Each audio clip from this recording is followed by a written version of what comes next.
नमस्कार प्रेक्षकांनो, मालिकेच्या आजच्या भागामध्ये आपल्याला पाहायला मिळणार आहे की अर्णव आणि ईश्वरी दोघही आता आलेले आहेत एका रूम मध्ये. कारण इतका बाहेर पाऊस पडत असतो की मामाने सांगितलेलं असतं की आता एवढी घाई करायची गरज नाहीये, कारण इथे जी स्पर्धा आहे ती पुढे पोस्टपोन केलेली आहे. इव्हन प्रेस कॉन्फरन्स होणार होती, ती प्रेस कॉन्फरन्स सुद्धा पुढे ढकललेली आहे. त्यामुळे तुम्ही थोडं लेट आलात तरी चालेल, कारण ज्या गोष्टी घडत आहेत त्यावरून मामाचं असं म्हणणं असतं की एवढ्या पावसात येण्याची गरज नाही, असं मामांनी त्यांना सांगितलेलं आहे. तर अर्णव आणि ईश्वरी त्या हॉटेलमध्ये येतात. नेमकं त्याच हॉटेलमध्ये आता रमाकांत सुद्धा आलेला आहे आणि रमाकांतला रूम मिळत नसते. तो सांगत असतो की अर्णव राजशिर्केच्या रूम मध्ये गेलेला आहे, त्याचा मला नंबर सांगा. पण तो माणूस काही त्याला सांगायला तयार नसतो, कारण ते सगळं जे प्रायव्हसी आहे हॉटेलची त्यामध्ये येत असतं आणि कोणाच्याही रूमचा नंबर असा आपण देऊ शकत नाही. त्याचबरोबर इकडे रमाकांत म्हणतो की ठीक आहे, मला रूम द्या. तरीही त्या हॉटेलवाल्याचं म्हणणं असतं की मी तुम्हाला रूम देऊ शकत नाही, कारण तुमचा अवतार बघा, तुम्ही दवाखान्यात जा, तुम्हाला दवाखान्यात जाणं गरजेचं आहे. तेव्हा मात्र रमाकांत स्वतःच्या गळ्यातली चेन काढून देतो आणि सांगतो की मला इथे रूम द्या, मला गरजेचं आहे. आणि मग फायनली रूम रमाकांतला मिळालेली आहे. पण त्याच्या पाठोपाठ आता उदयकांत सुद्धा त्या हॉटेलमध्ये शिरलेला आहे. हे सगळं आता कशा पद्धतीने होणार आहे, अर्णव कशा पद्धतीने रमाकांतचा जीव वाचवणार, ते आपल्याला पुढे पाहायला मिळणार आहे. अशाच अपडेटसाठी चॅनलशी कनेक्ट राहा, कारण आता जेव्हा इकडे वल्लरी आता रमाकांतकडे आलेली आहे, उदयकांतने तिला सांगितले की याच्याकडे आपल्या विरोधातला पुरावा आहे आणि याने मला सांगितलेलं आहे जर का याला आपण मारलं तर तो व्हिडिओ पोलिसांकडे जाणार आहे. त्यामुळे आपल्याला विचार करावा लागणार आहे. आपल्यासाठी या सगळ्या गोष्टी खरंच खूप विचित्र आहेत. त्यामुळे आता शांतपणे आपल्याला घ्यावं लागणार आहे. जोपर्यंत आपल्याला पुरावा मिळत नाही तोपर्यंत आपण याचं काहीच करू शकत नाही, असं इकडे उदयकांत म्हणत असतो. मग आता वल्लरी रमाकांतला मारत असते, म्हणत असते, टॉर्चर करत असते, त्याला सांगत असते काही झालं तरीही तुला आठवतंय का, असंच असंच झालं होतं माझं, जेव्हा तुझ्या बायकोने सगळ्यांच्या समोर माझ्या कानाखाली मारली होती आणि सगळ्यांच्या समोर माझ्या गरिबीचं प्रदर्शन मांडलेलं होतं, त्यावेळेस माझा असाच अपमान झाला होता. या सगळ्याचा मी बदला घेणार आहे, असं वारंवार इकडे तो सांगत असतो. खरं तर हे सगळं वल्लरीचं चुकत असतं, कारण तिने जाऊन तिथे ते पदक चोरलेलं होतं, म्हणूनच तिच्या कानाखाली सात्विकानं दिलेली होती. पण वल्लरीला मात्र अजूनही असं वाटत आहे की या सगळ्याला जबाबदार इथे रमाकांत आहे आणि वल्लरी सात्विका होती, म्हणून तिने आता इकडे रमाकांतला टॉर्चर करायला सुरुवात करते. तिचं म्हणणं एकच आहे की जोपर्यंत मी माझ्या अपमानाचा बदला घेणार नाही तोपर्यंत मी शांत राहणार नाही. आता लवकरात लवकर सांग गुपचूप तुझ्या डोक्यात काय सुरू आहे, अन्यथा तुला टॉर्चर करून करून मारून टाकेल, असं चाललेलं असतं.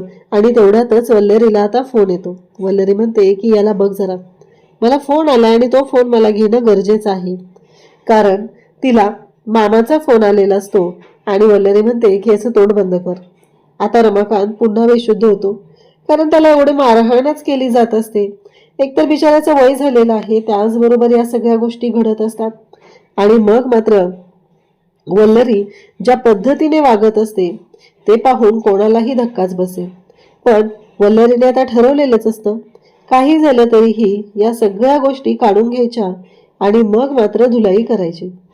मग तिने फोन उचलते, फोनवर सांगते हो मी पोहोचते, असं तिकडे सांगते.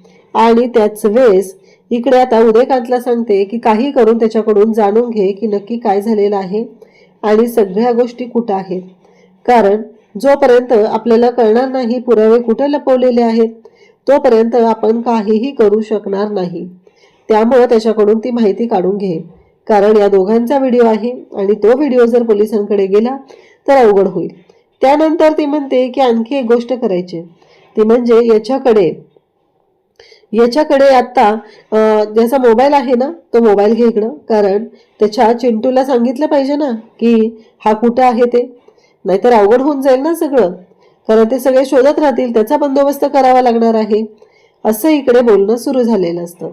आणि त्याच वेळेस इकडे अर्णव ईश्वरी निघालेले असतात. अर्णवला ईश्वरी म्हणत असते की अर्णव सर काय होईल, सगळ्या रस्त्यांनी पाणी भरलंय आणि काय होणार आहे, आपण नक्की काय करणार आहोत, काय आहे तुमच्या डोक्यात, असं इकडे ती विचारत असते. आणि नेमकं त्याच वेळेस आता अर्णव ज्या पद्धतीने बोलत असतो त्यावरून तर ईश्वरीला आता टेन्शनच आलेलं असतं. ईश्वरी म्हणत असते की अहो अर्णव सर हे सगळं काय चाललंय, काय करणार आहोत काय आपण. तेव्हा अर्णव म्हणतो की मी सिंदूर शांत हो जरा, आपण बघूया काय करता येईल ते. असं म्हणत अर्णव ईश्वरीला शांत करत असतो. तेवढ्यातच मामाचा फोन येतो. मामा सांगू लागतो की अरे अर्णव कुठे आहात तुम्ही. तेव्हा अर्णव सांगतो की अशा अशा ठिकाणी आहे. तेव्हा मामा म्हणतो की ठीक आहे, एवढी घाई करायची गरज नाहीये, कुठे एखादं हॉटेल वगैरे जर दिसलं तर तुम्ही तिथे थांबा, कारण तुला माहिती आहे ना काय प्रॉब्लेम असू शकतो. एकतर एवढा पाऊस पडलेला आहे आणि रस्ते सगळे बंद झालेले आहेत.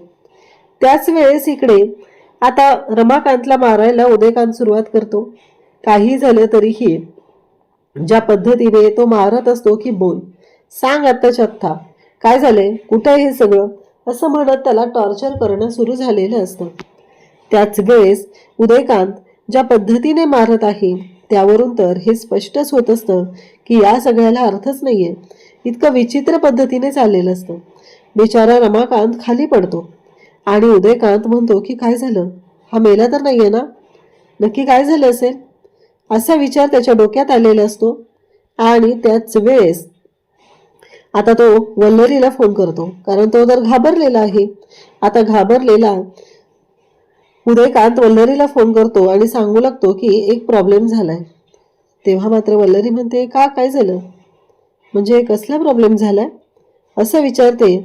तेव्हा मात्र इकडे तो सांगतो की तो रमाकांत आहे ना, तो बेशुद्ध पडलाय का गेलाय मला कळत नाहीये, कारण त्याला मी त्याच्याकडनं वधवून घेत होतो, त्यासाठी मी त्याला मारलं होतं आणि त्यानंतर ह्या सगळ्या गोष्टी झाल्यात. आता मात्र प्रश्न उभा राहतो. वल्लरी म्हणते कळते का तुला हे सगळं काय करून बसलेस तू. तेव्हा रमाकांत उठतो, तिथं असलेलं दांडकं घेतो आणि त्या दांडक्याने धुलाई करतो. म्हणजेच ते जोरात असं मारतो.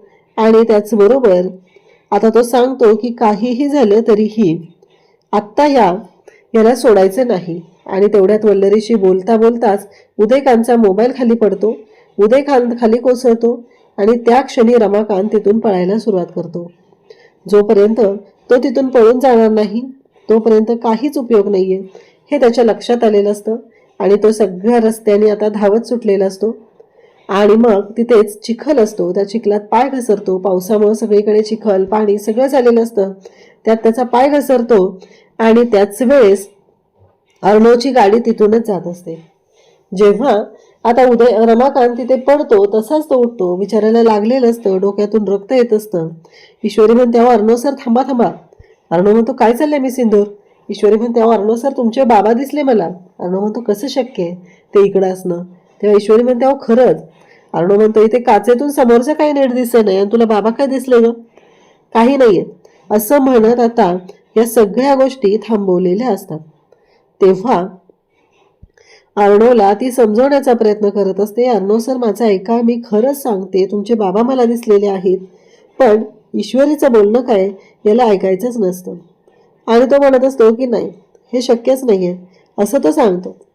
त्यावरती इकडे उदयकांत आता पडलेला आहे आणि त्याचबरोबर त्याच्या डोक्यात फक्त एकच आहे की आता तो जागा होतो आणि रमाकांत कुठे गायब झाला.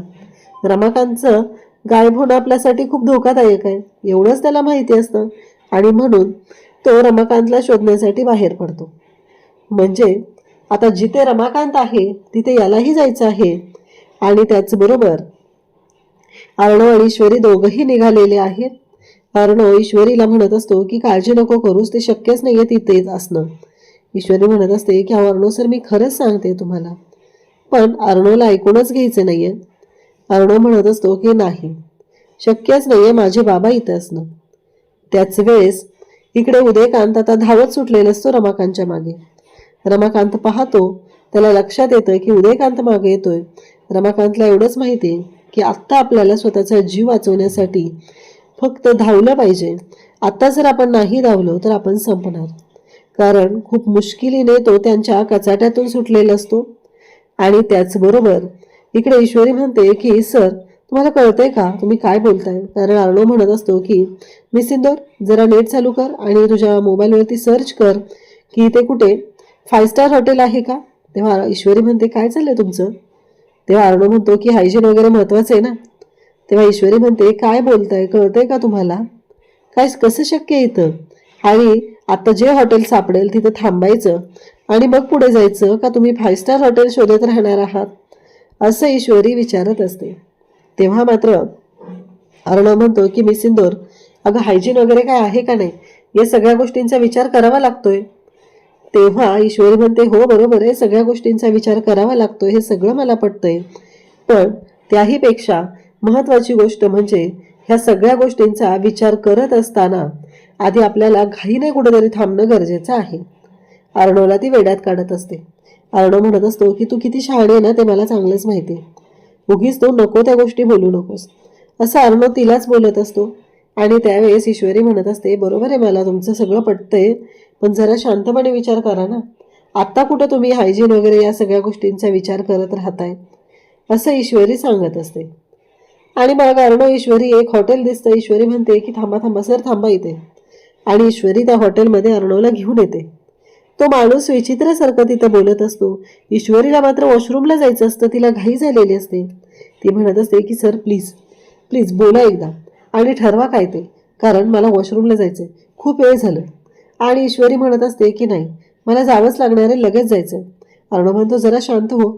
आता तो जो तिथला मॅनेजर असतो तो विचित्र पद्धतीने बोलत असतो. नवीन लग्न झाले वाटतं, मग किती तासासाठी रूम हवे, 1 तास का 2 तास, 2 तास पुरतील का. अर्णव त्यांना विचारत असतो काय टॅरिफ किती आहे. तो म्हणतो ट्रॅफिक काही नाही हो इथं. तेव्हा ईश्वरी म्हणते की थांबा मी सांगते तुम्हाला. सरांना खूप हाय क्लास रूम हवी आहे, म्हणजे तुमची लॉन्ड्री, त्याचबरोबर वाटप, हॉट वॉटर हे सगळं तिथं हवं आहे. त्याचबरोबर रूमला अटॅच स्विमिंग पूल आहे का, हे सगळं विचारलं जातं. तेव्हा तो म्हणतो की नाही, या कोणत्याच गोष्टी तुम्हाला इथे मिळणार नाही, आमच्याकडे साधी रूम आहे. तेव्हा अर्णव म्हणतो की चालेल ठीक आहे. मग आता साधी रूम चालेल असं म्हटल्याबरोबर अर्णवला ती बोलते की तुम्ही बोला पुढचं, मी चालले. आणि मग त्याला म्हणते की चावी द्या मला, कारण तिला लवकर जायचं असतं. आणि ईश्वरी कसलाच विचार करत नाहीये, घाई तिथून चावी घेते आणि धावत सुटते.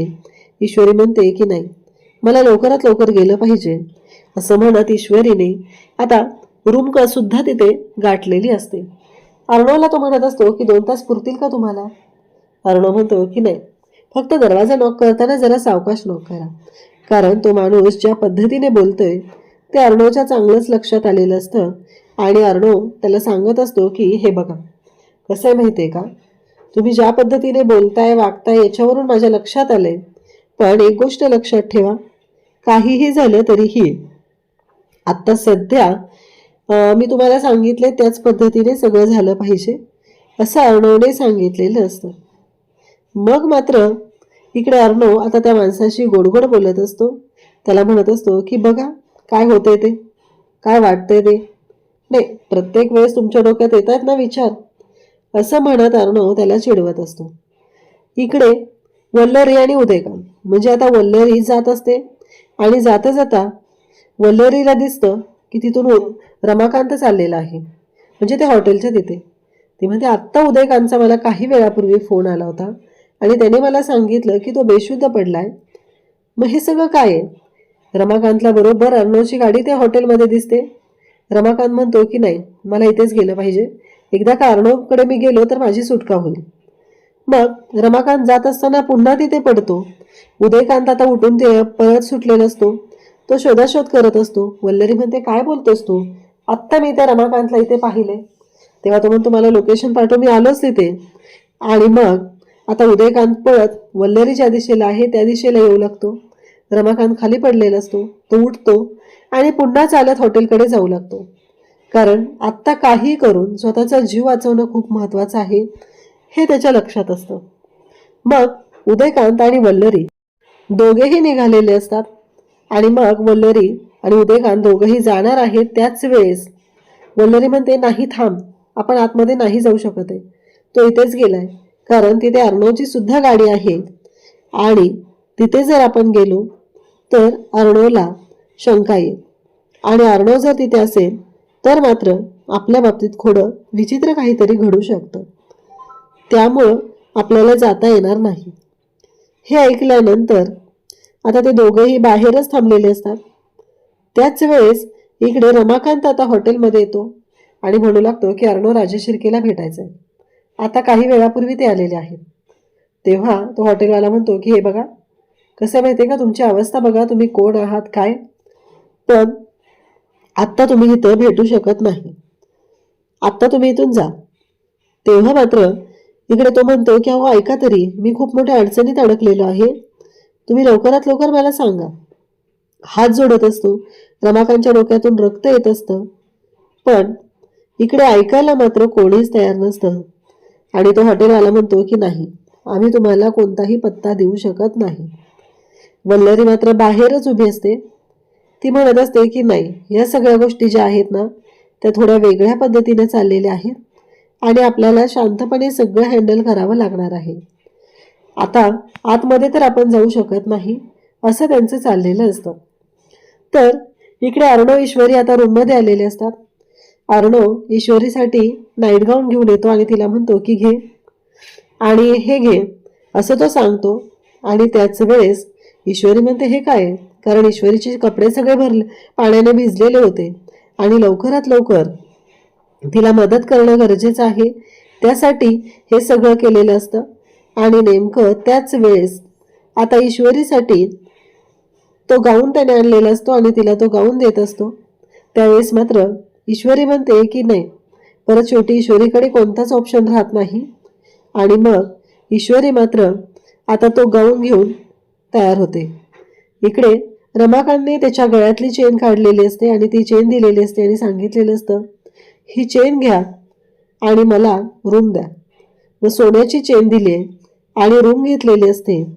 आता मात्र इकडे रमाकांतला वरच्या साईडला डावीकडे जायला सांगितलं जातं.